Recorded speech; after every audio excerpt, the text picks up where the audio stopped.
Chain smoke your problems away. Smokepit Fairy Tales Part 4, Chapter 9. Play stupid games, win stupid prizes.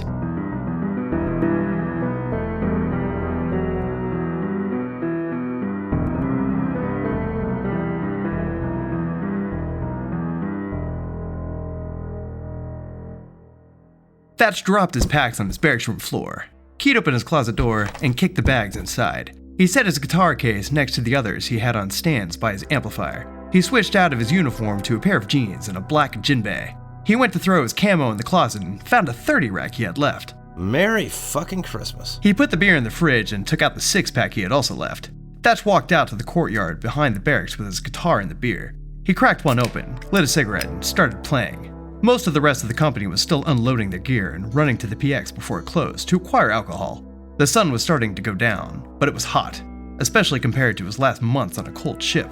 It was going to stay warm through the night. When Mars was terraformed, an excessive amount of greenhouse gases were used to insulate the planet. As a result, the long winters were still cool, but the summers were blistering. What's up? Stockton plopped down on the bench beside Thatch. You're fucking looking at it. Thatch said through cigarette smoke. There's like no one out here. Stockton noticed as Thatch handed her a beer. Well, it's Wednesday. The other battalions are either at work in the field or deployed. Stockton and Thatch tapped their beers together and drank. You doing anything for the 96? Nope. Thatch plucked on his guitar. I'm gonna sit around, drink beer, play my guitar, and not do a goddamn thing. Then when we get back at it next week, I'm gonna get back into a gym that has the right gravity and start running again. Yeah, I'm gonna be a fat kid this weekend too. Stockton was wearing a light blue paisley sundress and her swastika earring.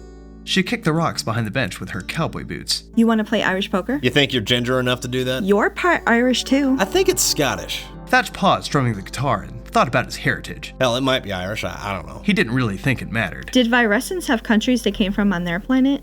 Or how did that work? You know, Thatch searched the filing cabinet in his mind. I have no clue. I don't think I've ever looked into it. I'm sure that could be Googled, though. Thatch leaned back and stared at the sky. He felt a little embarrassed for reading as much as he did and not knowing his own blood's history. But I do think it's funny how we're all claiming bloodlines from places we've never been to, nor will we ever visit. Stockton muttered in agreement and twisted her cigarette between her fingers until the tobacco had left the paper sleeve. Where are you gonna go for block leave? Probably just to Annapolis or New Philadelphia. Go hang out with my mom a bit. Thatch took a sip of his beer. It depends on if she's gonna have enough time off. What does she do? She has an office job. Thatch bent the truth. To his knowledge, no one around him knew that the woman who raised him was the Sergeant Major of the Marine Corps. He wanted to keep it that way.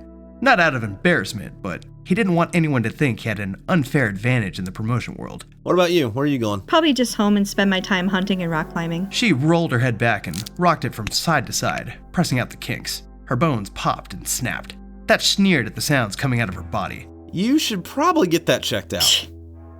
All they're gonna do is give me Motrin and tell me to drink water. Fair enough. Chuck and McKenzie walked out of the barracks with beers in their hand and unlit cigarettes in their mouths. Hey, babes. Chuck smiled at Thatch and Stockton, who returned his greeting with a nod. McKenzie groaned. I am so glad to be off that ship. He swung his arms in circles and bent over to stretch his legs. Does anyone else notice the gravity difference between here and ship? Yeah, the colonies are different too. Do you think it's because they make the gravity in different ways? Chuck shook his head. No, it's because the colonies and ship are emulating Earth gravity, and Martian gravity's a lot less. I think they somehow made it heavier here than it used to be, but I don't know how that worked or why it's not as much as Earth was. I don't know why I never thought of that. McKenzie licked the inside of his gums and cracked open his beer. Well, what are we doing tonight? Chuck sneezed. Bless you. I wasn't going to suggest church, but if there's wine... Chuck sneezed again. Bless you. Gazoon type. McKenzie continued with his suggestions for the evening. Chuck sneezed a third time. McKenzie jerked his head towards Chuck. Seriously, dude. See an exorcist. Chuck rubbed his face. Sorry, man. My sinuses always get fucked up for the first few days after I get back to Mars. Karaoke sounds fun. Stockton patted her dress down. Is anyone getting their car back today, or are we taking a cab? I'm not getting mine until tomorrow. Me either. Chuck lit a cigarette. Mine's at home. I won't have it until after leave. A couple of hours later, the four of them sat at a table at the bowling alley a few miles outside of Camp Castle's front gate. The bar wasn't large, but it fit a decent crowd. The walls were painted chalkboard black, and patrons covered them with lewd messages and drawings. At the front of the bar was a small desk for the DJ to run his karaoke machine. The actual bar was short and only had a few stools. The beginning half of the floor was empty for people to stand around while the inebriated patrons pretended that they were rock stars. Round synthetic tables covered the back of the building on the far side of the pool tables from the servers. Thatch, Chuck, Stockton, and McKenzie sat at the very back with a pitcher of beer each, except for Chuck, who drank rum. playing a round of Irish poker. Stockton was dealing. She called Red? and flipped the first of her 4 cards. It was black, so she took a drink. Thatch flipped his, both calling red and getting a red card. Chuck and McKenzie called the wrong cards and drank. The gang went through their hands in the rounds until Chuck ended up riding the bus, taking the amount of drinks corresponding to the card's numerical value until he ran out of face cards. Chuck slammed down his empty glass at the end of the round and smiled. His eyes were already starting to glaze, and he couldn't take the smile off his face. Smoky treat? Yeah, I'm gonna get more beer first. Stockton took her empty pitcher and headed towards the bar. I'll meet you guys out there. As she passed the pool tables, one of the base's off-duty military police marines, Remsay Donahue, nodded at her and smiled. She mean-mugged him in return. Stockton didn't have a burning hatred for Remsay, but any and all MPs were on her shit list, especially the ones, like Remsay, who she didn't think had the cognitive power to outsmart a turkey, yet still felt the need to hit on her on every available opportunity. She ordered another pitcher and hit the smoke deck with the guys. Thatch was in the middle of a story. So anyway, Thatch's hands were animated with his speech. she's in the shower trying to get my cum out of her hair, and I see this Rubik's Cube on her dresser, and I take it and mess it all up. And she had it like it was new out of the box. Then she comes back wrapped in a towel, sees the cube, drops the towel, and before the thing hits the floor, she's got the puzzle solved. So then what? She went to work and I took the cube home with me. I still can't put it together, right? Talking about stealing shit from people you're fucking? Thatch nodded. That's actually how I became agnostic. The group stared at Stockton. She took a sip from the pitcher. I was banging this dude, and when we got done, he went to take a leak. I threw on my clothes, was about to bounce when I saw a Bible on the table.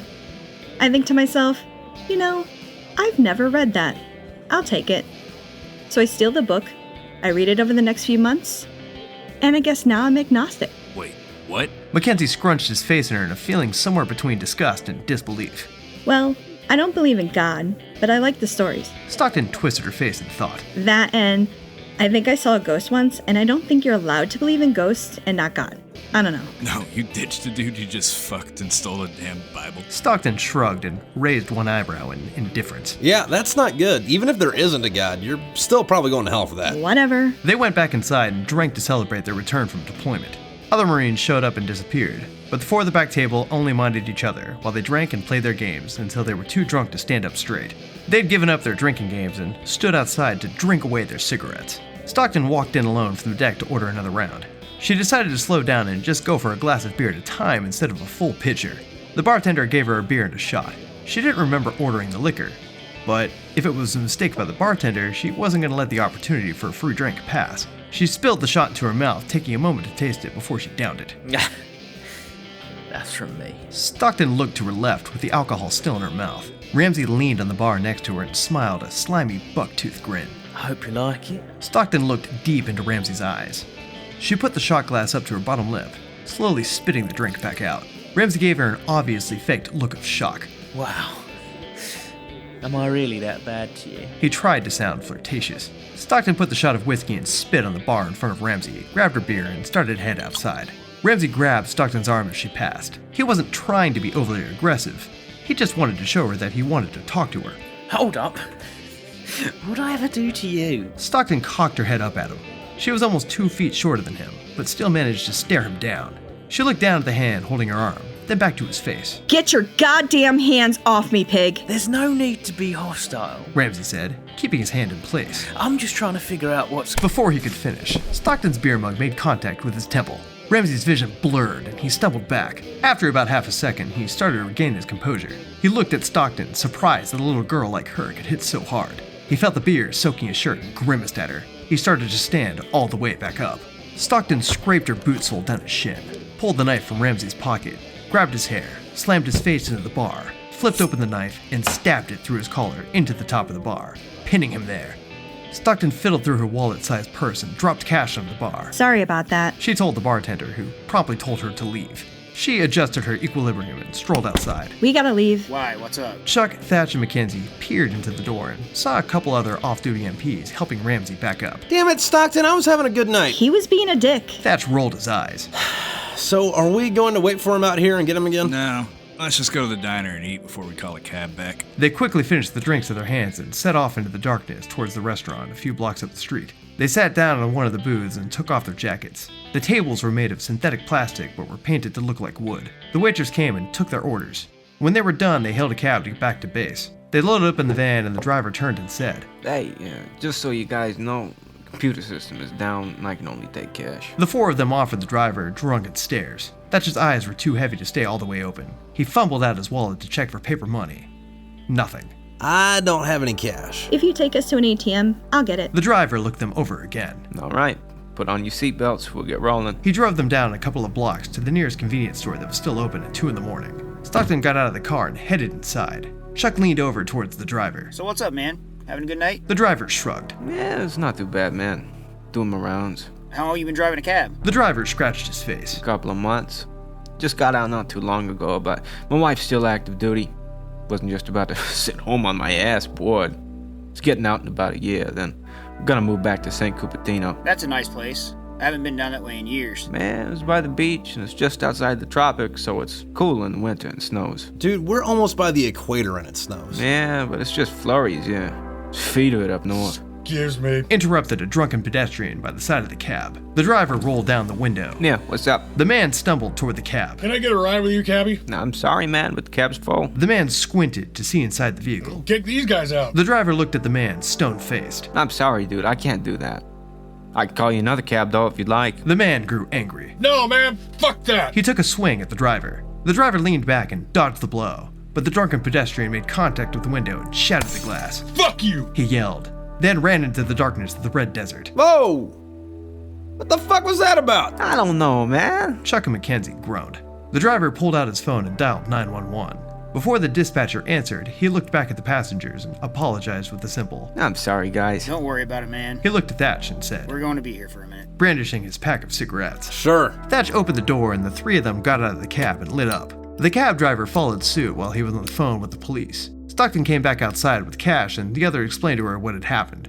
She rolled her eyes and shook her head out of frustration. They stood in the chilly Martian night smoking cigarettes, trying to sober up. The city police took about an hour to show up and fill out their report. All the while, the group stood around bullshitting. Dude, it's almost 4. Yeah, but we should be getting out of here soon. They're almost done with the report. I just want to go to bed. We all do. The four of them were starting to come off their drunk and were moving straight into the hangover. Stockton's eyelids wouldn't stay open. They wanted to slam down into the bags that were starting to form. She looked around the parking lot for something to lean on and found nothing useful besides a tree by the road. She held up her index finger and stumbled over to it. Stockton grabbed one of the branches and, with the force of a fire hose, a hot stream of liquid shot out from her mouth. The police officer talking to the cab driver stopped writing his report and looked at her. Is she gonna be alright? Yeah, she's a champ. Stockton wiped her mouth at the back of her wrist, blew her nose, and made sure she didn't get any vomit on her clothes. Then she strolled up to the other three and lit a cigarette. You alright? Yeah, just had to get the demons out. The taxi driver and police finally finished the report. I'm sorry about all this, guys. The driver said as the gang loaded in. Chuck buckled himself in. Nah, it's fine. Just turn up the heater so we don't freeze to death on the way back. The ride back to base was cold. Everyone pulled their jackets in tight and tried to keep themselves warm. The effort was ultimately futile, with the driver's window missing. They pulled up to the front gate and gathered their ID cards to show the sentries. The MPs at the gate were taking their time with the vehicles in front of them. Eventually, the frontmost vehicle crept away from the gate and was escorted to the side lane by one of the cops. The occupant stepped out of the car and stood by the sidewalk while the MPs inspected their vehicle. A random vehicle check at 4 in the morning? Fucking MPs must be bored. There's not that much traffic back on right now, though. The bars closed hours ago. They have time. Wait, McKenzie demanded. He unbuckled his seatbelt and leaned in the front of the cab, staring out the window. He put his finger up to the glass. that's the guy. What? Thatch twisted his head at him. He looked to see what he was talking about, and then he recognized the drunk from earlier. Holy shit, that's him! The taxi driver pulled the cab up to the sentry and handed him everyone's ID. Hey, I called in a police report a few hours ago. He pointed to the broken glass hanging from the window. Someone punched my window in. The MP handed the driver back the IDs. Yeah, we got that call. The driver pointed to one of the people who was waiting for their car to be searched. That's the guy. The MP leaned his head up to see over the van, then looked back at the cab. The driver nodded his head, and Stockton, McKenzie, Chuck, and Thatch all pointed and barked. That's him! That's him! The MP called it in on the radio on his shoulder and asked the taxi driver to pull up behind the other vehicle. When the cab was stopped, the occupants emptied out onto the sidewalks. A couple of other MPs grabbed the pedestrian from earlier and cuffed him on the ground. They asked the others to file statements. While one of the MPs was taking down Chuck and McKenzie's information, Stockton and Thatch lit smokes and made fun of the car in front of them. Play stupid games, win stupid prizes, huh? Yeah, fucker'd probably have been alright if he didn't try to get back on base tonight. Fuck yeah. How fucking dumb can you be? Just walk up the street to a hotel for the night. The handcuffed Marines in the cars in front of them mean-mugged Stockton and Thatch. The MP guarding them smiled and shook his head. Stockton slapped Thatch's shoulder. If he could get a ride, why was he looking for a taxi to begin with? Because he's fucking stupid. Thatch laughed, taking in a deep drag. He exhaled and turned his attention away from the people in front of them. But I am fucking tired, man. I know, dude. I just want to go to sleep. I also think I might puke. My stomach's been queasy since we left. What'd you drink? Nothing out of the ordinary, but I'm usually asleep for the transition between drunk and hungover. That'll do it. Thatch leaned his head forward and started coughing up thick globs of phlegm. The coughing got harder as he kneeled by the barricade. He held a cigarette in his hand and yacked up something he thought resembled a chewed up chocolate rice cake. The smell was abhorrent, but he didn't get any of it on his clothes. He dry heaved for a few moments and shook his head, trying to get the gunk from his mouth. The pedestrian laughed from his handcuffs. Shut the fuck up. The MP behind him ordered. Yeah, get some, buddy. Thatch smiled at the man in cuffs and raised his middle finger. He finished spitting up whatever was coming out and then pushed himself off the barricade. The MPs finished taking statements, and then the driver took the Marines back to the barracks. One last smoke before we head in? Stockton frowned at her empty pack. I'm out. Thatch held his pack open towards her, and she lit up. Chuck had a smoke in his mouth and fumbled around for his lighter. Stockton put her flame up, and Chuck puffed. Thanks, babe. Pretty girls don't light their own cigarettes. Stockton put away her lighter. Chuck nodded his drunken head. His blood had all come to his face from the drinking, turning it a shade of almost purple. His skin was normally an olive shade as opposed to Thatch's emerald. Chuck lay down on the bench outside of the barracks and took a long drag. What are we doing with our lives? He raised the cigarette up over his face. Thatch's face was heavy, but his mind wasn't too affected by the beer except for a headache that was growing in the base of his skull. We're not doing anything with him, man. We're getting fucked up, and then we're dying. Test recording. Test. Testing. Can you hear me? It sounds like you can hear me. Fuck it. Let's go with that for chapter 9.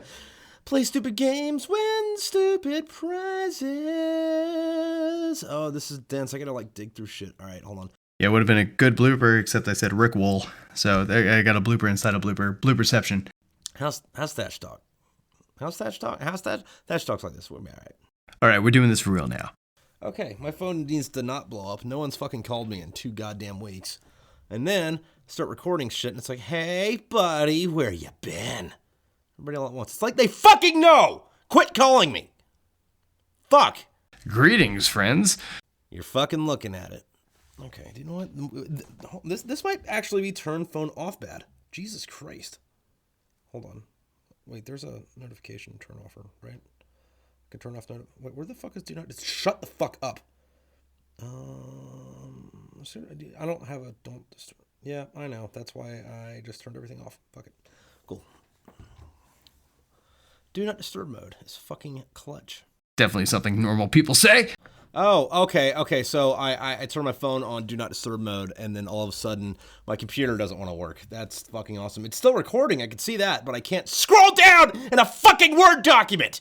He swung his arms in circles and bent over to stretch his legs. Bent over to the stretch his legs. Something like that just happened. Look, bitch, this is not that fucking difficult. Chuck sneezed a third time. What kind of emphasis do you want for this? What's happening? Why is he sneezing?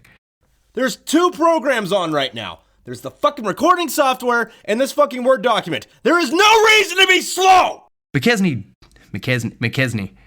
No, it's because the colonies and ship are...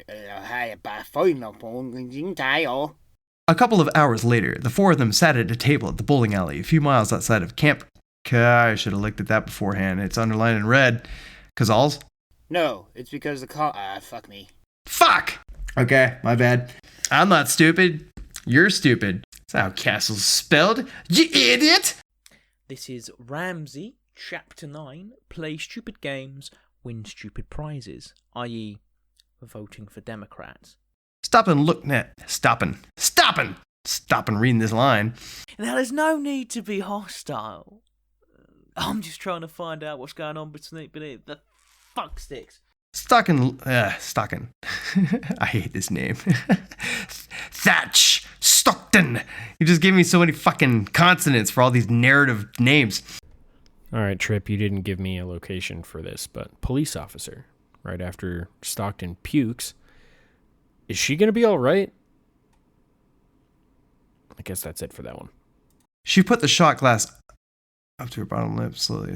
Oh, I love it. Okay, we have to back up. All right, pausing. God damn it, Cat. He felt the beer soaking his shirt and grinned at her. Oh, nope, he grimaced. He didn't grin. He was not enjoying this. You will not enjoy this. This will not be over quickly. I'm not your bitch. Yeah, I'm gonna be a fat kid this weekend too. I don't like that one.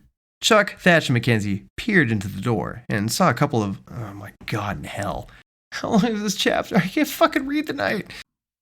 Me either. Meether. Meether. Meether. Meether. Me neither. He yelled, then ran into the darkness of the red desert. Oh, my dog barked. Try that again. Where are you going to go for what? Wait. Break. This is not chapter 7 and 8. This is chapter 7 and 9. 9. You will probably know that when you get this, but I'm making the note for myself because it feels necessary. Because I am massively retarded and need to correct myself. The four of them were... God damn it, Ralphie. The four of them were... Probably just home and spending... Nope. 1 second. Pausing recording. Your dog's losing his mind. Probably just home and spend my time hunting and rock climbing. Stockton grabbed one of the branches and, with the force of a... Yeah. Oh, nice. Yeah. Classic trip chapter here. What did you drink? No. What'd you drink? No. Note to Trip. This is everyone who's in the vehicle.